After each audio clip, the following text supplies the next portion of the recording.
আকাশবাণী গুৱাহাটী উপন্যাস পাঠ। এই অনুষ্ঠানত প্ৰচাৰ হৈ আছে দিলীপ ফুকনৰ উপন্যাস জলপদুমৰ পানচৈৰ ধাৰাবাহিক পাঠ। উপন্যাসখনিৰ পাঠ আৰু প্ৰযোজনা ঋতুপৰ্ণ দাসৰ। জলপদুমৰ পানচৈ।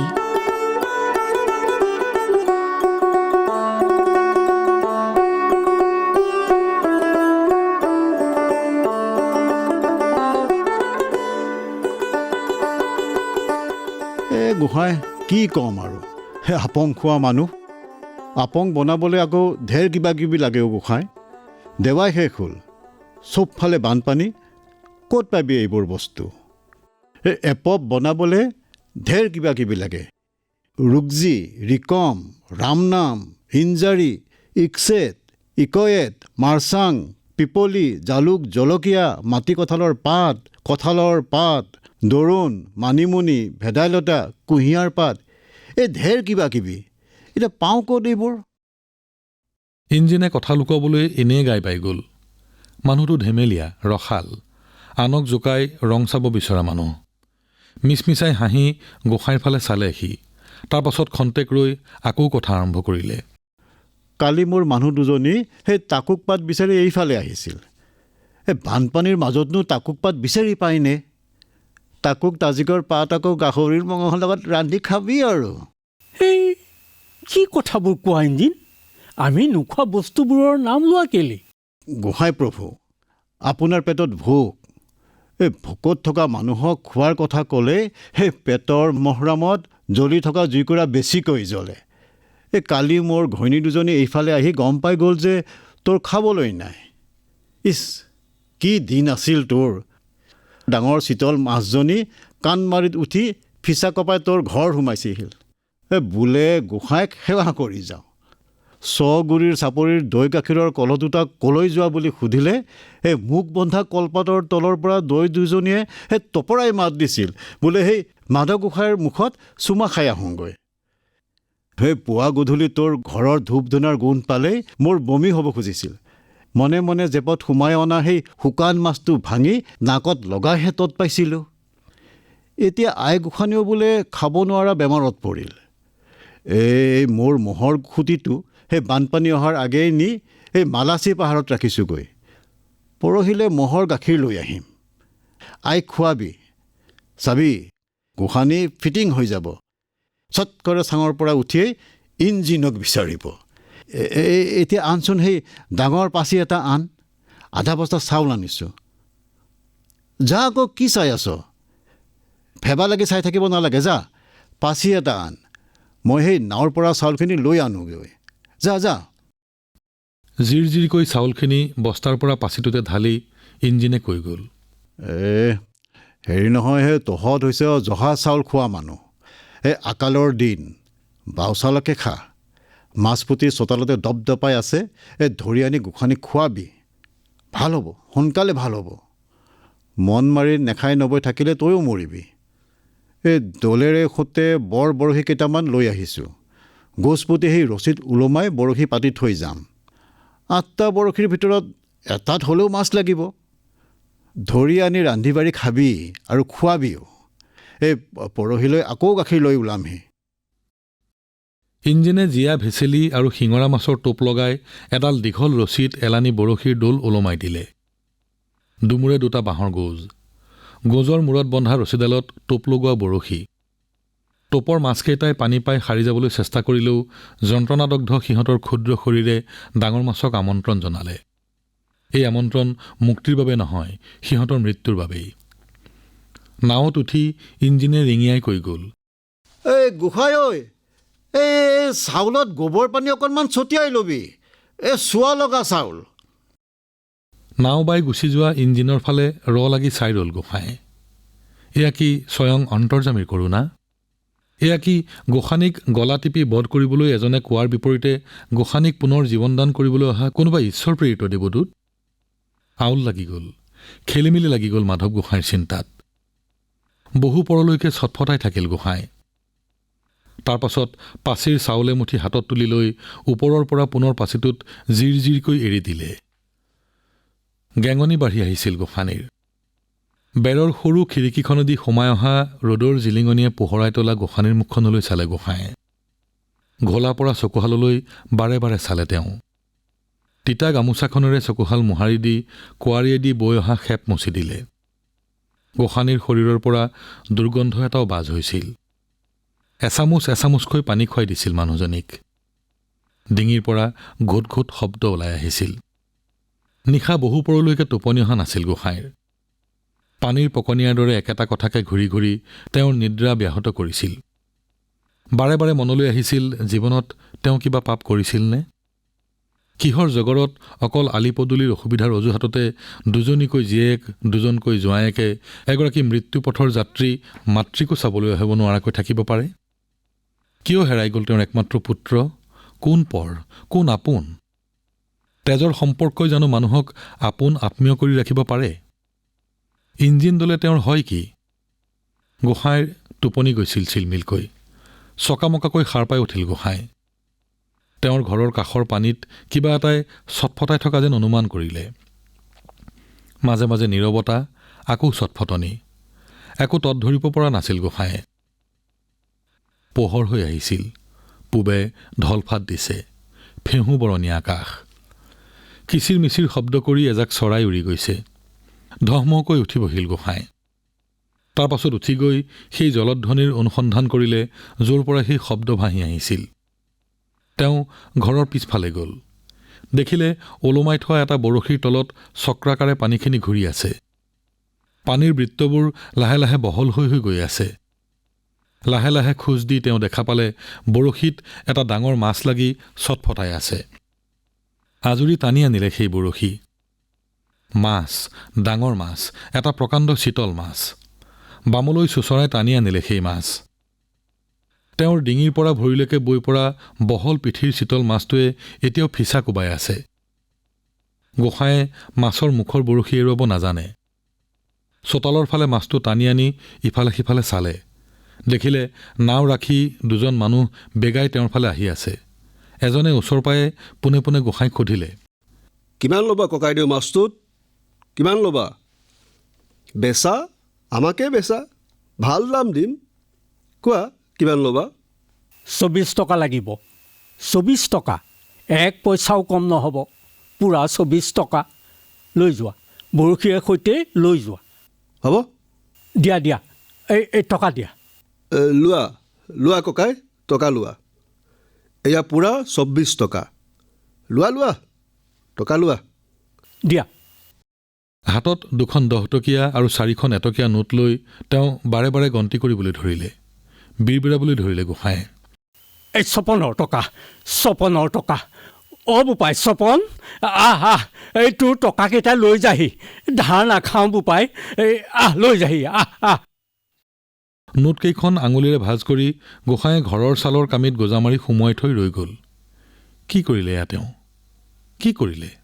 ভালেমান পৰ থৰ লাগি ৰৈ থকাৰ পাছত নাও বাই গুচি যোৱা মাছৰ বেপাৰী দুটালৈ চাব বিচাৰিলে। নাই, কোনো নাই। ক'তো কোনো নাই। আচৰিত, কোনো নাই। এয়া কি সপোন আছিল নে দিঠক? সপোন নে দিঠক? সঁচাকৈ তেওঁ কি মাছ বেচিলে? কি কৰিলে তেওঁ? মাছ বেচিলে? Hari Hari, C C C. নিজৰ মুখৰ থুই হাতত লৈ গাত ঘঁহিবলৈ ধৰিলে গোসাঁয়ে। অসময়ত শৌচ কৰিবলৈ লৰ ধৰিলে তেওঁ। বমি বমি লাগিল। উকালিয়াই পেলালে পেটৰ টেঙা পানী। লৰ মাৰি গৈ জপংকৈ পানীত জঁপিয়াই পৰি জোবৰা এটা মাৰি ওলাই আহিল গোসাঁই। তিতা তিয়নি সলাই গামোচা এখন পিন্ধি তিয়নি চুৰি এখন দূৰলৈ মাৰি পঠিয়ালে। তাৰ পাছত কঁপি কঁপি জেওৰা খুটি এটাৰে তিয়নি চুৰি এখন খোচ মাৰি আৰু দূৰলৈ মাৰি পঠিয়ালে। চোৱা লগা চুৰিয়া। চোৱা লাগিল, গোসাঁইৰ গাত চোৱা লাগিল। বহি পৰিল গোসাঁই। দুয়োখন হাত চকুলৈ নি চকু জপাই হুকুকাই কান্দিবলৈ ধৰিলে গোসাঁই। মাধৱগোসাঁই বলিয়া হ'ল। এনে এক বাতৰিৰ বা বুলিব লাগিছিল গাঁৱত। কিন্তু অন্য এক বাতৰিয়েহে মথাউৰি গাঁৱত খলকনি তুলিলে। বানপানী সোমাই সমূলে নষ্ট কৰা খেতি, হানি হোৱা ঘৰুৱা সম্পত্তি, উটি যোৱা গৰু ম'হ, খাদ্যৰ অনাটন, ল'ৰা ছোৱালীৰ পেনপেননি, ঘাঁহৰ অভাৱত গৰু ছাগলী দিনে দিনে লেৰেলা হৈ হাগনি বেমাৰে ধৰা এনে সকলো সমস্যা তল পেলাই অন্য এক সৰহ আমোদজনক আলোচনাইহে সকলোৰে মাজত হাঁহিৰ খোৰাক যোগালে। ডেকা বুঢ়া তিৰোতাসকলে ভাগে ভাগে ভিন ভিন দিশৰ পৰা এই অভাৱনীয় ঘটনাক লৈ আলোচনাত মিলিত হ'ল। মথাউৰিৰ ওচৰৰ গাঁওখনৰ জলাই মহাজনৰ পুতেক বুদ্ধিৰামে সিহঁতৰ ঘৰৰ হালোৱা দশৰথ মুণ্ডাৰ ঘৈণীয়েকক পলুৱাই নিলে। 7টা সন্তানৰ মাক দশৰথৰ ঘৈণীয়েকে সৰু কেঁচুৱাটোকো লগত লৈ গৈছে। বুদ্ধিৰামে পলুৱাই নিছে মানুহজনীক। উদ্ধাৰণি পৰাচিত হ'ব লাগেহে জোনাই মহাজনৰ, নহ'লে ৰৌ নৰকত পৰি মৰে মানুহটো। কোনো পৰাচিতে উদ্ধাৰ কৰিব নোৱাৰে মহাজনক। তেওঁৰ পাপৰ পৰাচিত পুতেকেই কৰিলে। আৰু কি পৰাচিত লাগে হে? আৰ্জিলে ফল ভুঞ্জিবলৈ পায়, নিজে অৰ্জা পাপ এইবোৰ। হেৰা, ঠগ প্ৰবঞ্চনাৰে গোটোৱা মাটি ভেটি ধন সম্পত্তিৰ কিবা মূল্য আছেনে ককাইদেউ? নাই নাই, ল'ৰাটোৰ গাত দুখ নাই। সেইবোৰ কিবা চাউতাল মুণ্ডা মানুহ, যাদু মন্ত্ৰ মোহিনী তুহিনী জানে বুজিছা। নহ'লেনো সেইহেন দেখনীয়াৰ উঠন ডেকাটোৰ আগদাত সৰা কলি মলি কেটেঙি মেটেঙি এই মানুহজনীনে মোহ জন্মেনে? থোৱাহে, কিহৰ যাদু মন্ত্ৰ আছে? তিৰোতা মানুহৰ দেহাটোৱে যাদু। শুকান মাটিত বৰষুণ পৰি বন গজাৰ দৰে তিৰোতাৰ দেহা এবাৰ চুবলৈ পালেই প্ৰীতিৰ গজালি মেলে। কিহৰ মোহনী মন্ত্ৰ লাগে হে? হেৰা, তোমালোকে কথাৰ মহলাকে মাৰি থাকিবানে ৰাইজ গোটাই জুলাইক এঘৰীয়া কৰা, নে উদ্ধাৰণি পৰাচিত কৰাই ভোজ ভাত খাই আকৌ তেওঁক বুকুৰ কুটুম বুলি মূৰত তুলি লোৱা? যদি তাকে কৰা, আমাৰ ল'ৰা ছোৱালীয়ে বুদ্ধিৰামৰ বুদ্ধিকে সৰ্বোত্তম বুলি আগলৈ দেও পাৰি নাচিব। গাঁওখনত এনে অৰাজকতা হ'বলৈ দিব নোৱাৰি। একে সোপা কথাকে বেটেৰী চুবাই থকাতকৈ মই ভাবিছোঁ মাধৱ গোসাঁইৰ পৰামৰ্শ লৈ কিবা এটা হেস্তনেস্ত কৰি পেলাব লাগে। কথা গোটেইখন জনাজনি হ'লেই যেতিয়া গোসাঁয়েও জানক। খালি তেওঁৰ ওচৰলৈ গৈ দিহা পৰামৰ্শ লৈ কামত আগবঢ়াই ভাল হ'ব। নে কি কোৱা ককাইদেউ? হয় হয় হয়, ব'লা গোসাঁই ঘৰলৈ যাওঁ। শুভ কাম শীঘ্ৰে কৰি পেলোৱাই ভাল। ঢেৰ মানুহ নেলাগে, আমি 5জনেই গৈ গোসাঁইক দেখা কৰোঁগৈ। সোণাই, সৰ্বেশ্বৰ, তিলেশ্বৰ, জালিৰাম আৰু ময়ো যাওঁ। দেৰি নকৰোঁ, বলাহক। কালি ৰাতিপুৱাৰ ঘটনাটোৱে গোসাঁইৰ তন মন সকলো ঠেকেচি পেলাইছিল। গোসাঁয়ে এবাৰ ভাবে সেই চিতল মাছটো আন একো নহয়, তেওঁ নিজেই। তেওঁৰ হাত ভৰি একো নাই, আছে এখন মুখ, লোভৰ মুখ। সেই মুখত এটা বেকা বৰবৰশী ক্ৰমান্বয়ে সোমাই গৈ আছে আৰু তেওঁ গিলিবলৈ ধৰিছে। তেওঁৰ ডিঙিত বিষ এটাও অনুভূত হ'ল। ক্ৰমান্বয়ে তেওঁৰ হাত ভৰি হেৰাই গৈছে আৰু তলফালে এচটা প্ৰকাণ্ড ফিচা গজি উঠিছে। যন্ত্ৰণাত সেই ফিচাই বতাহত কোব সোধাইছে, মুক্তি বিচাৰিছে যন্ত্ৰণাৰ পৰা, এৰুৱাব খুজিছে ডিঙিত লাগি ধৰা বৰশীটো, কিন্তু তেওঁৰ যে হাত নাই। প্ৰভু! একেলগে যেন সহস্ৰ কণ্ঠৰে তেওঁক কোনোবাই সম্বোধন কৰিলে। বুকু কঁপি উঠিল গোসাঁইৰ। শৰীৰৰ ভিতৰৰ ক'ৰবাত একেলগে বাজি উঠিল হাজাৰখন বৰ কাঁহ। বিশৃংখলকৈ যেন একেলগে বাজি উঠিল হাজাৰ বিজাৰ ভোৰতাল। বুকুৰ ভিতৰত পাতি থোৱা এটা ডাঙৰ ডবাত যেন পূৰ্ণ সৈতে কোব পৰিছে। ঘূৰি চালে গোসাঁয়ে। দেখিলে তেওঁৰ চোতালত পৰি থকা ঘূণে ধৰা কাঠৰ খুঁটাটোত 5জন ভকত উপবিষ্ট হৈছে। থৰহৰি কম্পমান গোসাঁই। তেনেহ'লে সকলোৱে জানি গৈছে তেওঁৰ কুকৰ্মৰ কথা। জনাৰে কথা, ভকত ভগৱান অন্তৰ্যামী, কাৰ পৰা কথা লুকুৱাই ৰাখিব পাৰি? প্ৰভু, মাত লগালে তিলেশ্বৰে। এনে গৰ্হিত কামৰ বাবে উদ্ধাৰণি পৰাচিত হ'ব নেলাগেনে? বুকু চিৰিংকৈ মাৰিলে গোসাঁইৰ। তেওঁ হুক হুকাই কান্দিবলৈ ধৰিলে। লগে লগে ভকতসকলৰ পিনে মূৰ দোৱাই মাটিত সাষ্টাংগে পৰি তেওঁ উচুপি উঠিল। অবাক আচৰিত সকলো ভকত। কি কৰে গোসাঁয়ে, কি কৰে? কোনো পৰাচিতে উদ্ধাৰিব নোৱাৰিবহে ভক্তগণ। হে অন্তৰ্যামী, মোৰ ঈশ্বৰসকল, মই অধৰ্মৰো অধম মহাপাপী। ফেঁকুৰি উঠিল গোসাঁই। উচুপিবলৈ ধৰিলে গোসাঁয়ে। 5জন ভকত বহাৰ পৰা থিয় হৈ ইজনে সিজনৰ মুখলৈ চোৱাচুই কৰিলে। ফুচফুচাই কোৱাকুই কৰিলে, বোলে গোসাঁই বলিয়া হ'ল। ল'ৰা হেৰুৱা দুখত গোসাঁই বলিয়া হ'ল। লাহে লাহে ভকতসকল তাৰ পৰা আঁতৰি গ'ল। মাটিত মূৰ থৈ পৰি থাকিল মাধৱ গোসাঁই।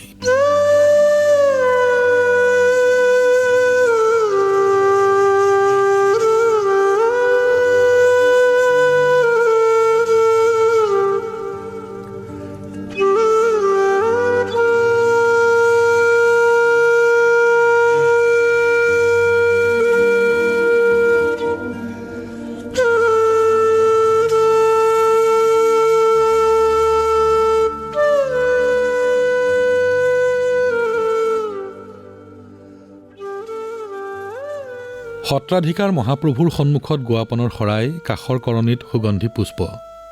কোঠাত ধূনাৰ ধোঁৱা আৰু সুগন্ধ বিয়পি আছে। কুৰুৱা নখীয়া মেৰ ধৰাৰ ওপৰত কোমল দলিচা। তাতে বহি মহাপ্ৰভুৱে প্ৰাতঃসন্ধ্যা কৰি বৰমেধিক মাত লগালে। বৰমেধি। হয় প্ৰভু ঈশ্বৰ। চৰাৰ ভিতৰতে সত্ৰাধিকাৰ মহাপ্ৰভুৰ পৰা কিছু নিলগত এখন কলথৰুৱাৰ ধাৰিত বৰমেধি বহে। মহাপ্ৰভুৰ সম্বোধন শুনাৰ লগে লগে কঁকালটো অলপ লৰাই আগলৈ কিছু হাউলি তেৰাৰ আজ্ঞা শুনিবৰ নিমিত্তে তেওঁ উৎকৰ্ণ হৈ ৰ'ল। বৰমেধি, ধনশিৰিয়ে অতীজৰ সত্ৰৰ নামঘৰ বাসুদেৱ থান গ্ৰাস কৰি এতিয়া থমকি ৰৈছে। 10,000 বিঘা নিষ্পিখেৰাজ ভূমিৰ এতিয়া 7,000 বিঘামান ভূমিহে ৰৈছেগৈ। সত্ৰৰ নামঘৰ ভাগ 12 গাঁৱৰ ৰাইজে হজ কৰি পুনৰ প্ৰতিষ্ঠা কৰিলেও খহনীয়াত পৰি অনেকজন ভকত বৈষ্ণৱ এঘৰ দুঘৰকৈ অজান্তি স্থানলৈ আঁতৰি গৈছে। আমাৰ পৰম বান্ধৱ ভকত বৈষ্ণৱ এনেকৈ নিষ্ক্ৰমণ হৈ থাকিলে কৰ কাতলৰ অভাৱত পৰি এই মহাতীৰ্থ মৰিশালিসম হয়গৈ বুলি আমি শংকিত। আমি এই স্থানতে উপবিষ্ট হৈ আছোঁ যদিও আমাৰ নেত্ৰত নাটৰ সকলো অংশ দৃশ্যমান হৈছে। সংকটকাল সমাগত। বৰমেধিয়ে বা ঘোৰ সংকটৰ কথা অনুধাৱন কৰিছেনে নাই? প্ৰভু ঈশ্বৰ, ধনশিৰিয়ে সুঁতি সলোৱাৰ পাছৰ পৰাই 4 হাতীৰ ভিতৰ বাহিৰৰ অনেক সিজ নতুন ঠাইত মাটি ভাঙি বহিছেগৈ। উত্তৰ হাতীৰে কেইবাঘৰো সিজ খহনীয়াত পৰি মেৰাপানী, চুঙাজান, বিজুলী, টেঙানী, মূৰফুলনিলৈ উঠি গ'ল। জাপৰি পথাৰৰ ফালেও দুঘৰমানহে বহা তৰিছে। ধনশিৰিয়ে আহুকাল নকৰাবোৰৰো ভালে কেইঘৰে সত্ৰৰ পৰা উঠি যোৱাৰ পাং পাতিছে বুলি শুনা পাইছোঁ। পাছে আন এটা কথাইহে আমাৰ মনত বুৰবুৰণি তুলি আছে। আকাশীলতাৰ লেখীয়াকৈ এই কথাৰ আগো নাই, গুৰিও বিচাৰি নাপাওঁ। ডাল পাত নোহোৱা এই সুবৰ্ণলতা দিনক দিনে বাঢ়ি বাঢ়ি আমাক হেঁচা মাৰি ধৰিছে। সেয়ানো কেনে কথা? পৰম গুপুত নে মহা হৰিষৰ কথা? অনুদিগ্ন চিত্তেৰে সত্ৰাধিকাৰ প্ৰভুৱে বৰমেধিলৈ চালে। প্ৰভু ঈশ্বৰ, ৰাতি বঞ্চা নাম এভাগীৰ নিমিত্তে ফৰকাটিঙৰ ৰূপকলীয়ালৈ গৈছিলোঁ যোৱা চ'তত। পাছৰ দিনা চাউল সিজোৱা। ভোজৰ পৰা বিদায় লৈ আবেলি কোবাকবিকৈ গোলাঘাটলৈ মটৰ ধৰিবলৈ ৰাওনা হ'লোঁ। টাউনৰ মাজ বাটতে মানুহ এজনে আমালৈ একেথৰে চাই আছিল। ভয়ত আমাৰ বুকু ধিপিং ধাপাং কৰিলে। টাউন বুলিলে আচহুৱা ঠাই, অচিন মানুহৰ সমাগম। আমি যিমানে খৰখোজ লওঁ সিও সিমানে বেগাই আমাৰ পাছ লয়। ভাবিলোঁ ঠগ বা ডকাইত। ওখ পাখ মানুহটোৱে কেনিবা সুৰুঙা বাটেৰে সৰকি আহি আমাক আগভেটা দিলে। সাজ পোছাক বগা ঢকঢকীয়া, ডিঙিত পাখি মেলা জীয়া এটিৰ দৰে ডুগডুগি ওলমি আছে। আমাৰ অৱস্থা যোৱা থোৱা, শৰীৰত কঁপনি, মুখৰ মাত হৰিল।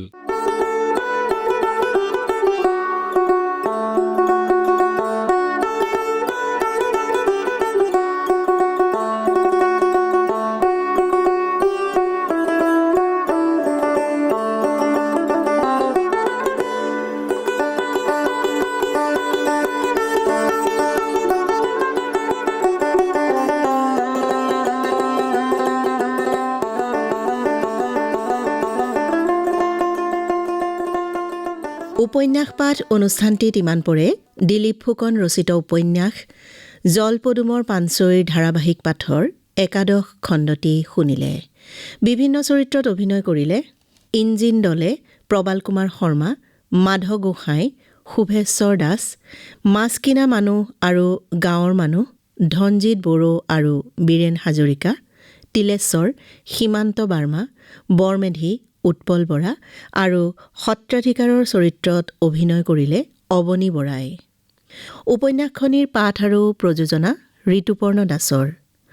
জলপদুমৰ পানচৈ উপন্যাসখনিৰ ধাৰাবাহিক পাঠৰ পৰৱৰ্তী খণ্ডটি শুনিবলৈ পাব অহা সপ্তাহৰ এই একেটা বাৰৰ এই একে সময়তে।